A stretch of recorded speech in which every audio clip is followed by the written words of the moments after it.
Di malam pesta bersinar lampu kristal, dan aroma wine pekat kursi saya diganti ejekan dingin di hari ulang tahun anak kontras sekali. Saya Rizkandar Yanuar, 50 tahun internal controller. Dengan bingkai foto keluarga utuh terpajang di sudut ruangan memantulkan lampu neon berkelip. Prop itu mengingatkan pada masa lalu yang tak pernah padam. Apakah lu Anda pernah dipandang sebagai bayangan di ruang penuh cahaya? Aku duduk di ujung meja makan panjang itu tempat yang dulu terasa hangat, setiap kali Hafi kecil meniup lilin ulang tahunnya. Kini hanya suara detik jam di dinding, dan aroma daging panggang bercampur kopi basi yang menemani seakan rumah ini lebih memilih bernapas sendiri daripada mendengar kami berbicara. Anak lelaki yang dulu memegang tanganku, kini menatapku seolah aku hanyalah bayangan yang menempel di cat kusam dinding, sekadar potongan masa lalu yang tak layak ada di sini.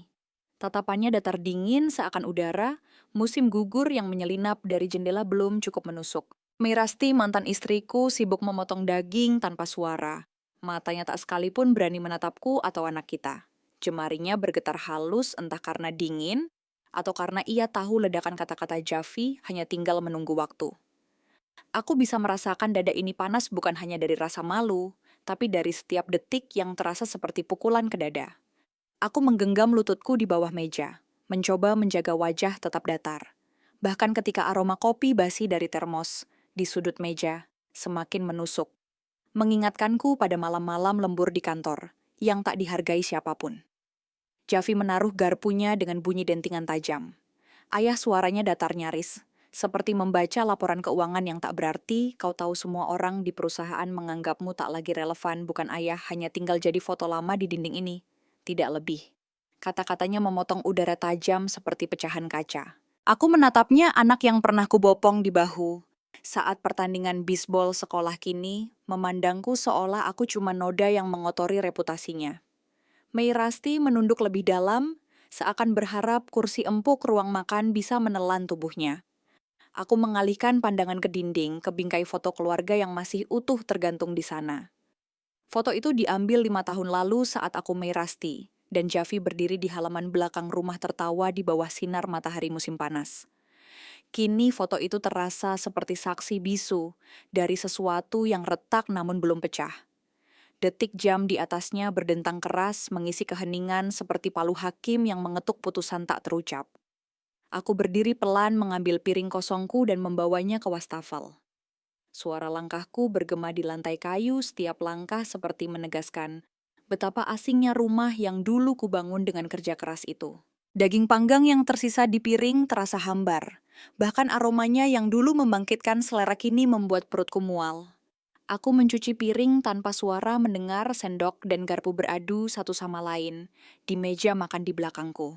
Tak ada yang mencoba memecah keheningan. Mungkin semua orang takut kata-kata berikutnya akan lebih menyakitkan daripada diam. Aku kembali duduk menatap meja tanpa benar-benar melihat. Setiap goresan kayu, setiap noda anggur tua ditaplak, semuanya berbicara lebih banyak daripada manusia di ruangan ini.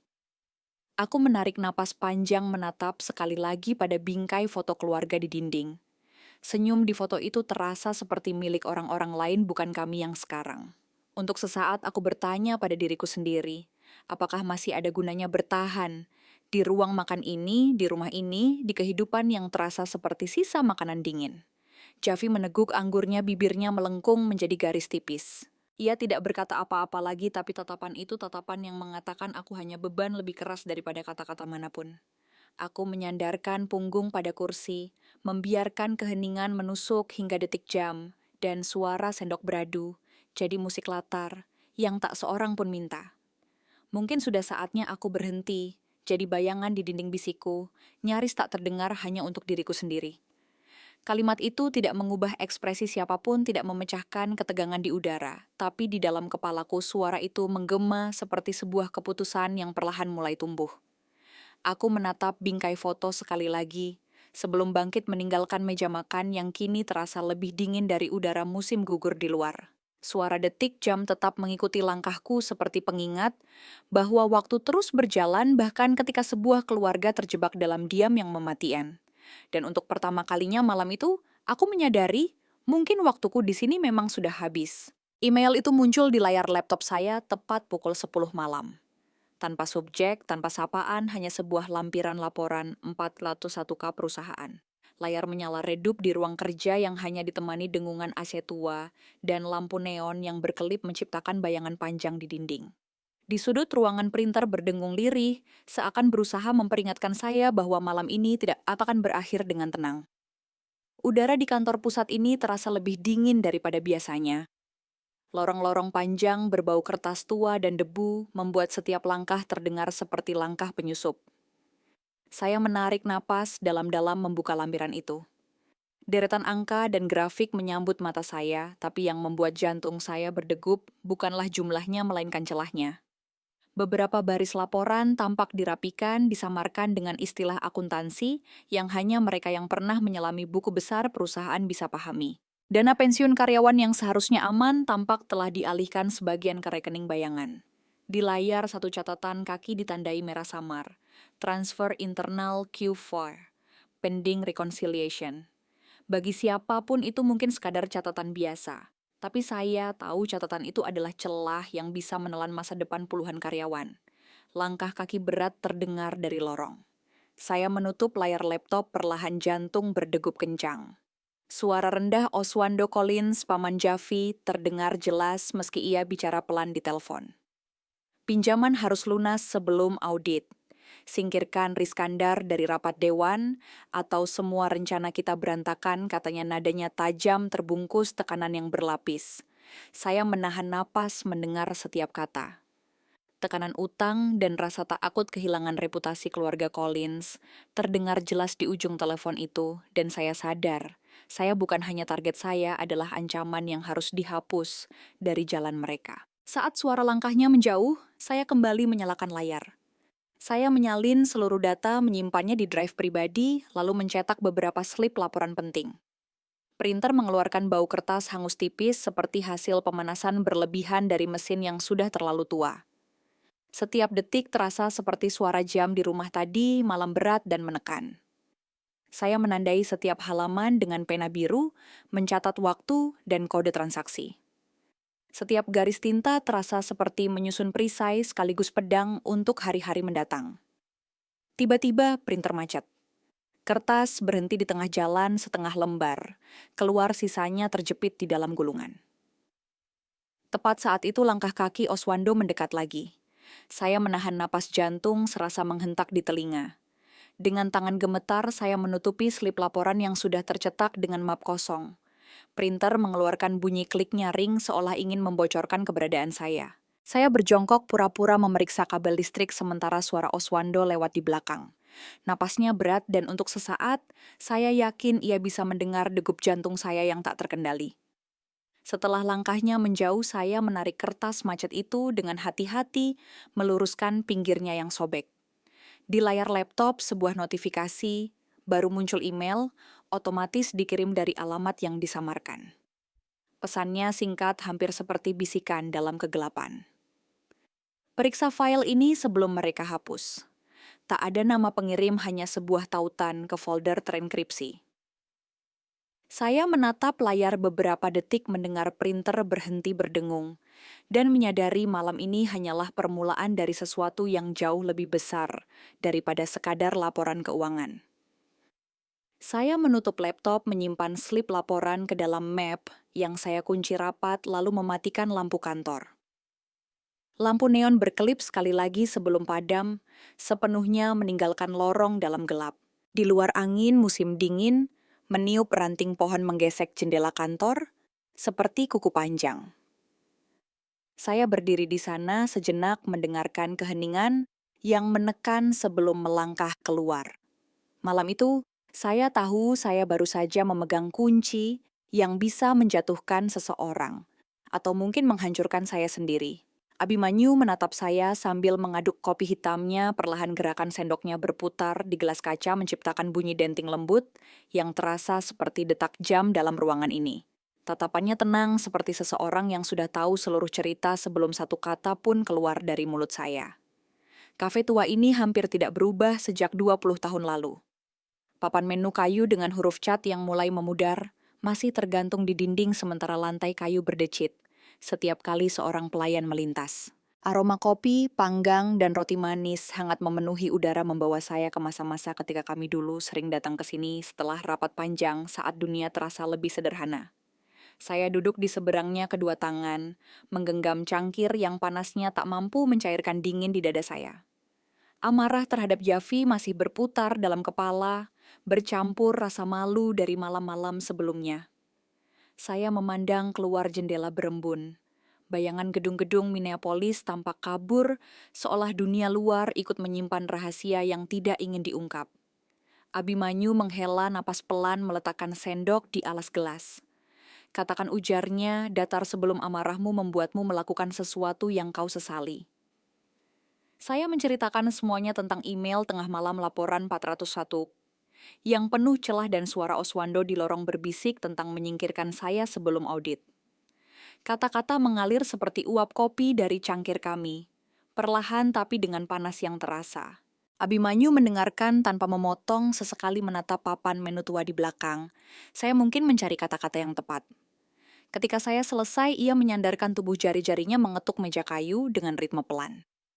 Balas dendam itu mudah, katanya, akhirnya suaranya berat tapi tidak menghakimi. Tapi memberi pelajaran, itu lebih lama membekas. Dan itu lebih sulit karena kau harus menahan diri. Saya menatapnya mencoba membaca maksud di balik kata-kata itu. Abimanyu tersenyum samar, lalu mengambil ponsel dari saku jas lusuhnya. Elina baru kirim dokumen, katanya sambil menunjukkan layar. Angka-angka memenuhi layar kecil itu, transfer tersembunyi, catatan pinjaman, bukti perhitungan ulang yang disamarkan. Setiap digit terasa seperti batu bata yang membangun kasus terhadap Oswando. Ini cukup untuk membuat Dewan bereaksi lanjutnya tanpa harus membuat perusahaan ini runtuh. Kami menyusun rencana sambil menyeruput kopi yang kini mulai dingin. Abimanyu menyarankan agar saya tidak tampil sebagai penuduh, melainkan sebagai penjaga kepentingan karyawan dan perusahaan. Biarkan Dewan yang memutuskan, ujarnya. Kita hanya menyediakan cermin yang cukup bersih untuk mereka melihat kenyataan. Di luar, angin musim semi meniup daun-daun kering di trotoar, bunyinya terdengar samar melewati kaca jendela berembun. Saya menulis catatan kecil di kertas tisu urutan langkah, nama-nama rapat, tanggal pengumpulan bukti. Setiap garis tinta terasa seperti pijakan di jalan licin yang akan saya tempuh. Ketika kopi, kami hanya menyisakan ampas ponsel saya bergetar. Elina lagi mengirim file final laporan yang menunjukkan selisih besar dalam rekening dana pensiun. Angka-angkanya tak bisa dibantah bahkan oleh Oswando sendiri. Saya menunjukkan layar itu pada Abimanyu. Ia mengangguk, pelan matanya memantulkan cahaya redup lampu gantung kafe. Ini dia, katanya. Dengan ini kau bisa berdiri di depan Dewan tanpa perlu suara tinggi. Data akan bicara untukmu. Saya menatap cangkir kosong, merasakan dingin gelas di telapak tangan. Malam sebelumnya saya merasa hanya seorang pria yang diusir secara halus dari rumahnya sendiri. Malam ini saya mulai merasa seperti seseorang yang punya kendali atas langkahnya lagi. Tapi kendali itu datang dengan beban-beban menjaga agar semuanya tetap bersih, agar pelajaran yang saya berikan tidak berubah jadi perang yang menghancurkan. Abimanyu berdiri merapikan jasnya. Ia menatap saya sekali lagi, senyum kecil terukir di wajahnya yang dipenuhi garis usia. Siap untuk membuat mereka belajar, tanpa satu kata pun teriak tanyanya, suaranya datar, tapi matanya penuh arti. Denting sendok di gelas kosongnya menjadi suara terakhir sebelum ia berjalan menuju pintu lantai, kayu berdecit pelan di bawah langkahnya. Saya menatap papan menu tua sekali lagi, sebelum bangkit menyadari bahwa langkah berikutnya akan membawa saya ke medan yang lebih berbahaya, bukan dengan suara keras, tapi dengan kesunyian yang bisa mengguncang. Cahaya lampu gantung memantul di kaca anggur, menciptakan kilau lembut di atas meja bundar, yang dipenuhi piring porselen dan gelas kristal. Musik orkestra mengalun pelan di belakang jegukan tawa tamu, tapi aku tahu, malam ini akan pecah sebelum nada terakhir berhenti. Di sudut ballroom, May Rasti menaruh bingkai foto keluarga saat masih lengkap, sebagai simbol damai yang entah kapan bisa kembali. Aroma wine merah dan daging asap menyelimuti udara, seakan menyembunyikan ketegangan di balik selimut kemewahan. Aku duduk dengan tenang di kursi kayu berlapis kain beludru biru tua, hanya mengamati. Javi dan Tifara duduk berhadapan berbisik dan saling melontarkan komentar sinis tentangku. Lihat ayahku, dia bahkan tak pantas duduk di meja utama, bisik Javi tanpa menatapku. Tivara tertawa pelan suaranya seperti percikan api di ruangan yang terlalu hangat untuk malam musim dingin. Oswando sibuk berbicara dengan kolega memastikan reputasi keluarga tetap terjaga, sementara Meirasti menahan senyum canggung berusaha tampak seolah tak terjadi apa-apa. Tiba-tiba di tengah gelak tawa dari deretan tamu, terdengar suara kaca jatuh satu retakan keras yang membuat semua mata berpaling. Bingkai foto keluarga itu terlepas dari alasnya jatuh dan terpecah di lantai marmer kaca. Retak berhamburan memecah kilau lampu. Dentingan itu memotong musik, memecah kebisingan menjadi keheningan yang menekan. Aku menahan napas melihat serpihan kaca bertebaran di atas karpet merah, sementara Yafi terdiam wajahnya pucat. Tanpa sepatah kata, aku turun dari kursi. Suara langkahku nyaris tidak terdengar di antara bisikan tamu, tapi retakan kaca yang mengkilap di lantai menangkap setiap kilau lampu. Aku berjongkok memungut satu pecahan tebal, merasakan tepinya yang tajam menekan ujung jariku. Tangan kiri meraih kain putih untuk menahan darah yang tak terpercik, tangan kanan mengumpulkan serpihan lain dengan hati-hati. Aroma wine masih menggantung di udara. Sendok dan garpu di meja berhenti beradu. Mata semua orang tertuju padaku. Meirasti terkejut hampir terjungkal saat mendekat untuk membantu, tapi aku mengangkat tangan memberi isyarat agar ia menunggu. Perlahan aku menyerahkan pecahan kaca kepada seorang pelayan yang sigap mengambil sapu kecil. Tanpa satu kata pun, aku membantu staf menata ulang meja, memindahkan piring yang tergeser dan mengusap noda red wine yang tumpah. Setiap gerakan tenang itu lebih memekakan daripada teriakan seperti gugusan bintang yang meruntuhkan ilusi. Tamu-tamu menahan napas, lalu perlahan berbisik satu sama lain. Sendok beradu piring kembali, tapi nuansanya berbeda, seperti absen nada rendah yang belum kembali. Aku menarik napas, menegakkan badan, lalu menatap sorot lampu gantung memantulkan bayangan tanganku yang kini bersih dari noda wine. Suara musik orkestra kembali naik mengisi kekosongan yang kutinggalkan. Malam ini bukan akhirku, gumamku, pelan suaraku hampir tenggelam di balik dentingan biola. Aku tahu ini justru awal mereka belajar bahwa diamku bukan ketakutan tapi kekuatan yang akan membungkam kebohongan. Dengan langkah tenang, aku melangkah pergi dari meja utama, meninggalkan retakan kaca dan bisik tak nyaman di belakangku, siap melanjutkan rencana yang telah dirancang tanpa suara gaduh. Aku menutup pintu ruang rapat dengan lembut, namun terdengar jelas dalam keheningan koridor. Map kulit tebal yang kupangku terasa lebih berat daripada biasanya, bukan karena jumlah dokumen di dalamnya, melainkan beban tanggung jawab yang harus kujaga. Di dalam ruangan lampu neon di langit-langit, memantulkan bayangan panjang di dinding sementara papan, saham elektronik di sudut berkedip merah seakan memberi peringatan bahwa waktu tidak berpihak pada siapapun. Aku menarik napas panjang sebelum melangkah ke kursi di depan meja kayu panjang. Suara pena berketuk pelan di atas map seakan menandai detik demi detik menjelang momen penting. Oswando Collins duduk di ujung lain meja, dahinya berkerut seolah menimbang cara terbaik untuk menyangkal. Di sampingnya mata Yafi terpaku gelisah, tidak menyangka sang ayah bisa seangkuh ini. Elina Wardani berdiri di belakangku, sesekali menatap slide proyektor wajahnya, tampak khawatir, namun siap menjadi saksi data. Aku membuka map itu mengeluarkan setumpuk kertas. Pertama email terjadwal yang mendarat di kotak masukku jam 10 malam tanpa subjek, hanya lampiran laporan 401K. Ku proyeksikan layar laptop ke dinding menampilkan baris kode dan catatan kaki berwarna merah. Transfer internal Q4 pending reconciliation. Semua orang tercengang. Aku membiarkan detik berlalu sebelum melanjutkan slip laporan bank, di mana sejumlah besar dana pensiun karyawan secara misterius mengalir ke rekening bayangan. Slideshow berganti ke video. Singkat, cuplikan kamera gudang keuangan menampilkan operator memasukkan amplop bertanda pribadi ke brankas rahasia. Oswando bangkit nadanya cepat. Itu bukan kesalahan saya, itu keputusan manajemen risiko. Suaranya gemetar, keringat merembes di pelipisnya.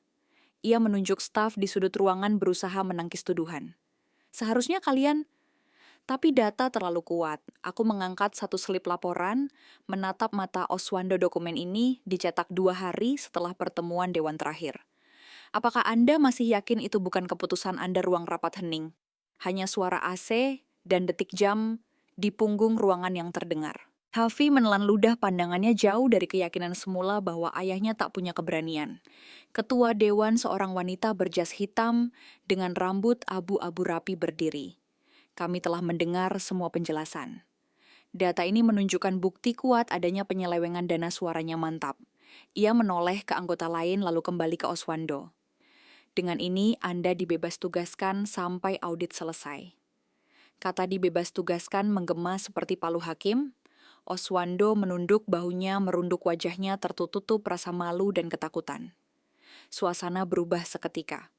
Yafi menatapku lama, matanya luruh antara kebanggaan dan penyesalan. Aku tetap tenang menutup map dan meletakkannya di atas meja. Angin musim semi menyelinap melalui ventilasi, membawa aroma kopi pahit yang tersisa dari rapat pagi tadi. Suara ketukan pena berhenti, dan jeda itu terasa jauh lebih panjang daripada rapat-rapat sebelumnya. Elina menarik napas, menepuk pundakku pelan. "Bagus, Pak," bisiknya. Aku mengangguk, menyadari beban ini belum selesai, masih ada investigasi. Masih ada kepercayaan karyawan yang harus kubuktikan. Namun untuk momen ini aku merasa langkah pertama menuju keadilan telah tercapai. Javi perlahan mendekat, suaranya hampir tak terdengar. "Ayah, sejak kapan kau?" Ia berhenti, matanya berkaca-kaca. Aku memandangnya, menahan emosi yang mengembang di dada. Sejak aku berhenti menjadi bayangan, jawabku lirih, lalu menoleh ke jendela menatap gedung-gedung kaca yang memantulkan sinar pagi. Di luar timeline, hidupku terus berjalan, dan hari ini aku membalik meja mengubah jalannya cerita keluarga dan perusahaan. Hanya suara hujan yang menimpa genting dan detik jam di dinding yang menemani kami bertiga malam itu. Di meja baja luas, di sudut kantor lama pecahan kaca bingkai, foto keluarga tergeletak senjata bisu yang memantulkan lampu kuning redup, membuat bayangan gemetar di sekitarnya. Lampu jalan di luar berkelip, melalui kaca jendela menciptakan tarian cahaya di ruangan kosong. Selain kami. Aku berdiri tegak, tangan terlipat di depan dada, menunggu kata pertama. Javi duduk di kursi rotan, bahunya merosot, wajahnya letih tertimpa hujan yang belum reda. Di sampingnya, Oswando berdiri, kemejanya sudah basah oleh ketegangan, langkahnya kaku saat ia menapaki lantai marmer dingin. Malam ini bukan untuk pembalasan, melainkan untuk memaksa mereka menghadapi kesalahan. Bagi keluarga ini, taruhan lebih dari sekadar reputasi. Javi mengepalkan tangan, suaranya bergetar saat ia membuka mulut. "Kenapa ayah tak balas, mempermalukan kami?" Ucapnya nada setengah menuntut, setengah memohon jawaban. Rintik hujan di luar mendadak terdengar lebih keras, seolah menuntut ketulusan. Aku menarik napas, memandangi potongan kaca yang mengilap di lantai. Remang lampu membuatnya tampak seperti pecahan memori yang tersebar menunggu untuk dipungut kembali. "Keluarga bukan saham," kataku pelan, suaraku rendah tapi tegas. "Kalau jatuh kita perbaiki, bukan hancurkan." Kata itu menggantung di udara, menantang keheningan yang mengikuti. Javi menunduk, bibirnya bergetar menahan air mata yang nyaris jatuh.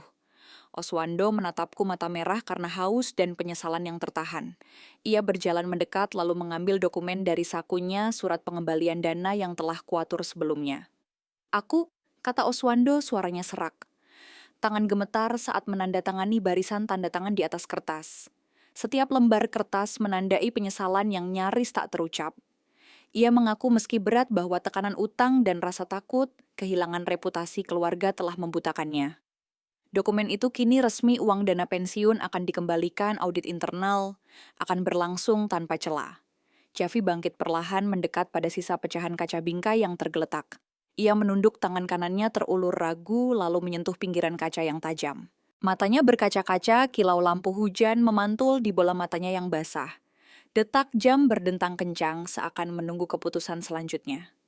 Aku menatap punggungnya saat ia berdiri tegap, memutar kaca di ujung jarinya. "Mungkin kita bisa mulai dari potongan yang retak ini," gumamnya lirih tetapi penuh harap. Kata-kata itu seolah menyatukan kembali serpihan yang sempat tercerai, membuka jalan bagi babak baru yang harus kami tulis bersama. Langit malam masih menumpahkan hujannya, tapi di dalam kantor keheningan berganti isyarat persaudaraan. Kami bertiga, ayah, anak, dan paman berdiri di tengah hujan. Dan pecahan kaca menyadari bahwa kesalahan bukan akhir melainkan awal dari proses memperbaiki apa yang retak. Dan untuk pertama kali sejak bencana itu, kami melihat harapan tumbuh di sela retakan malam. Abimanyu meletakkan bingkai foto yang sudah direkat, dengan pita emas di atas meja kayu lapuk di sudut kafe. Sinar matahari sore menembus jendela berkabut, memantulkan kilau pita emas yang menyala lembut, seakan memberi harapan baru. Aroma roti panggang hangat dan kopi hitam masih semerbak bercampur dengan tetesan hujan semalam yang menetes dari talang atap, menciptakan suasana nyaman di antara sisa dingin musim hujan. Aku menatap bingkai itu merasakan lega yang belum pernah kurasakan sejak peristiwa di ballroom. Rekatan pita emas menutup retakan yang dulu memisahkan keluarga kami sebuah simbol, bahwa luka bisa disembuhkan asal ada niat. Abimanyu duduk di depanku, senyum garis wajahnya, seolah menyatakan bahwa perjalanan panjang ini layak diperjuangkan. Di luar radio tua di sudut memutar lagu lawas Indonesia mengalun pelan sebagai latar cerita lama yang hendak ditutup babaknya. Elina baru telepon katanya sambil menyodorkan ponsel berderit. Dana yayasan sudah siap. Penjualan rumah dan penalti Oswando cukup untuk modal awal. Suaranya tenang, namun getaran haru melewati kata-katanya. Aku mengangguk menunduk menatap cangkir kopi yang kini terasa lain tak lagi pahit melainkan pemicu keberanian. Menjual rumah lama ini bukan kematian kenangan, melainkan pembukaan lembaran baru. Dengan tangan gemetar, aku mengeluarkan kontrak penjualan dari map tebalku. Halaman demi halaman kubaca dengan saksama tiap kata terasa berat. Rumah itu menyimpan tawa Javi kecil aroma kue ulang tahun, Mei Rasti bahkan bayanganku sendiri yang berdiri tegar di ruang makan 1 tahun lalu. Menandatangani kontrak berarti melepaskan fisik rumah tapi bukan kenangan. Aku menyelesaikan tanda tanganku lalu menyerahkan pena kepada Abimanyu. Kau yakin, tanyanya menatapku dengan mata lembut. Aku menarik napas panjang menelan keraguan terakhirku. Aku yakin, jawabku pelan. Waktunya menyerahkan masa lalu agar kami bisa melangkah bersama ke depan. Abimanyu tersenyum penuh arti, lalu memanggil pelayan kafe untuk menyimpan dokumen. Setelah kontrak terkumpul, kami membahas rencana berikutnya. Dana dari penjualan rumah ditambah penalti. Oswando akan kami gunakan untuk mendirikan Yanuar Collins Community Fund, yayasan yang fokus membantu karyawan dan keluarga mereka. Elina akan mengurus akuntansi yayasan sementara aku menyiapkan proposal, program beasiswa, dan bantuan kesehatan untuk karyawan tertua. Bayangan mejaku di kantor mulai terasa seperti sumber harapan bukan tempat konflik. Ketika hujan kembali membasahi jendela aku, menyentuh bingkai foto yang kini utuh. Sentuhan jari di pita emas memberi sensasi hangat seolah pita itu menautkan kembali keluarga kami yang sempat terbelah. Aku menatap gambar kami aku Mei Rasti dan Javi dengan tawa yang membeku di saat kebahagiaan. Sekarang tawa itu akan bergema lagi di yayasan, bukan hanya di rumah yang kini terlupakan. Besok gumamku lirih menatap Abimanyu, aku tahu kemana bingkai ini akan tergantung. Kata-kata itu bukan ancaman, melainkan janji bahwa setiap lukisan baru yang terpasang di dinding yayasan akan menjadi saksi perubahan. Abimanyu mengangguk, kemudian berdiri menepuk bahu kiriku. Kau sudah melakukan tugasmu dengan baik, katanya. Aku menghirup aroma kopi panas, terakhir dari cangkirku, merasakan momen sunyi sebelum badai tugas menungguku. Di luar kafe, hujan mereda meninggalkan gemericik di jalan. Lagu lawas di radio berganti iklan menandakan waktu berjalan. Hari esok akan dipenuhi tantangan baru meluncurkan yayasan menyusun tim berhadapan dengan harapan dan keraguan. Namun untuk malam ini, aku membiarkan kelegaan ini menghangatkan dada. Bingkai itu akan tergantung di ruang utama yayasan bukan sebagai benda mati, tapi sebagai pengingat bahwa dari retakan yang terdalam bisa lahir kekuatan baru. Detik jam berdentang lembut di bak tengah ruang kantor Collins Yanuar Community Fund, berpadu merdu dengan tawa riang anak-anak yang berlarian di sekitar meja bundar. Sinar matahari. Musim semi merambat melalui jendela kaca besar menari di atas bingkai foto keluarga yang kini tergantung kokoh di dinding monumen kecil dari kisah retak yang berhasil disatukan. Ruangan beraroma hangat kayu pinus segar oleh aroma kopi yang baru saja diseduh, sekaligus wangi pastel pisang buatan Tifara di meja pojok. Suasana ini begitu jauh dari malam yang hening penuh ketegangan di kantor, kini digantikan oleh gemericik tawa dan bisikan lembut harapan. Aku berdiri sedikit terpisah mengamati pemandangan yang membawa kembali kenangan masa lalu, tawa kecil Javi, Saat masih SD, langkah kaki tergesa-gesa membawa kue ulang tahun dan langkahku sendiri yang dulu penuh beban kini terasa ringan. Di sebelahku, Javi tampak sibuk membantu seorang bocah laki-laki mengejar huruf-huruf pada papan tulis mini. Ia menoleh sesekali bibirnya merekah dalam senyum tulus. Aku menatap sorot matanya dan mengerti betapa berbeda. Malam ini bukan hanya kita yang sembuh, tetapi anak-anak ini akan tumbuh dengan keyakinan bahwa keluarga bisa memulai lagi bahkan setelah segalanya tampak hancur. Tifara mengatur barisan brosur program beasiswa di atas meja tamu. Setiap brosur menampilkan nama dan potret karyawan yang selama ini berdedikasi meski situasi sulit. Ia mengenakan apron hijau lembut, tertawa ringan ketika seorang anak kecil meniru gaya berjalan pelayan. Aku tersenyum saat melihatnya. Dulu ia hanya si kecil manja yang menatapku sinis, sekarang menjadi relawan penuh waktu yang bersemangat. Perubahan itu terasa manis seperti roti panggang hangat yang mengambang di udara menguatkan harapan. Di sudut lain, beberapa mantan karyawan duduk bersama membandingkan jadwal beasiswa dan rencana pelatihan keterampilan. Suara mereka penuh antusias seperti musik latar yang menegaskan arti komunitas. Aku berjalan mendekat membungkuk untuk menyapa. Seorang ibu yang sempat kehilangan tabungannya karena penyelewengan dana menatapku dengan mata berkaca. "Terima kasih Pak," ujarnya lirih. Aku meraih tangannya, merasakan getaran haru. "Ini milik kita bersama," jawabku, menyadari bahwa tanggung jawab ini lebih besar daripada diriku sendiri. Lalu langkahku membawa aku ke dinding berbingkai. Tangan kanan meraih sudut kayu menelusuri garis ukiran kecil sebuah inisial tua yang kini tersembunyi di balik pita emas. Aku menghela napas menatap wajah kami di dalam foto aku Merasti, dan Javi tertawa di halaman rumah tua yang kini sudah berpindah tangan. Potongan kaca yang dulu tajam kini menjadi kenangan lembut yang terbungkus pita. Setiap hari katalog keberanian dan kerelaan untuk memaafkan. "Saya berterima kasih Ayah," bisik Javi di sampingku, suaranya rendah namun mantap. Aku menoleh melihatnya menahan haru. "Terima kasih Ayah sudah tak meninggalkan aku seperti aku meninggalkanmu dulu." Kata-katanya memecahkan hatiku dengan lembut, membuat mataku berkaca. Aku merangkulnya, merasakan getar bahunya yang kini penuh harapan bukan kehampaan. Kehangatan itu menembus hingga ujung jari, menolak dingin sisa musim hujan. Di tengah senyuman itu, aku memejamkan mata sejenak mendengar detik jam yang berdenyut bersama napas ruangan. Bayangan kursi kayu meja besar dan rak buku akuntansi kini terasa seperti panggung bagi kisah baru yang sedang ditulis. Kadang keluarga dan komunitas lahir kembali. Dari potongan kaca yang pernah retak gumamku. Bukan untuk didengar siapapun tetapi sebagai ritual pribadi untuk menutup kisah lama dan menyapa bab baru. Anak-anak tiba-tiba berkerumun di dekatku membentuk lingkaran sambil menunjuk bingkai foto. "Apa ini Pak?" tanya seorang gadis kecil dengan mata berbinar. Aku tersenyum menepuk kepalanya lembut. "Itu cerita tentang kita semua, tentang bagaimana meski pernah pecah kita bisa menyatu lagi." Wajah gadis itu merekah, lalu ia ikut berlarian bersama teman-temannya mengisi ruangan dengan tawa murni. Denyut detik jam di dinding bergema, seolah bersenandung dengan riuh kecil mereka. Aku menoleh ke Javi, melihatnya menata kursi untuk seorang lansia yang baru datang memudahkan orang tua itu duduk. Hatinya besar sekarang, bukan lagi anak yang membenci bayangan tetapi pria muda yang memahami nilai kepedulian. Aku menyadari peran ayah bukan hanya memberikan keadilan tetapi juga memberi kesempatan kedua kepada orang-orang di sekitar kita.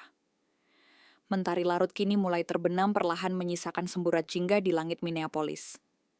Ruang kantor ini menjadi saksi bahwa luka lama bisa menjadi tempat tumbuhnya doa tawa dan solidaritas. Setiap detik, jam, dan setiap tawa anak-anak menegaskan satu kebenaran. Meskipun tanah bekas retakan membutuhkan waktu untuk pulih, akhirnya akan muncul rumput hijau baru yang lebih indah. Aku menghela napas menatap bingkai yang terpasang sempurna, sebuah karya kolaborasi antara luka, keberanian, dan kasih. Dalam hening sejenak sebelum keramaian kembali membuncah, aku berbisik pada diri sendiri.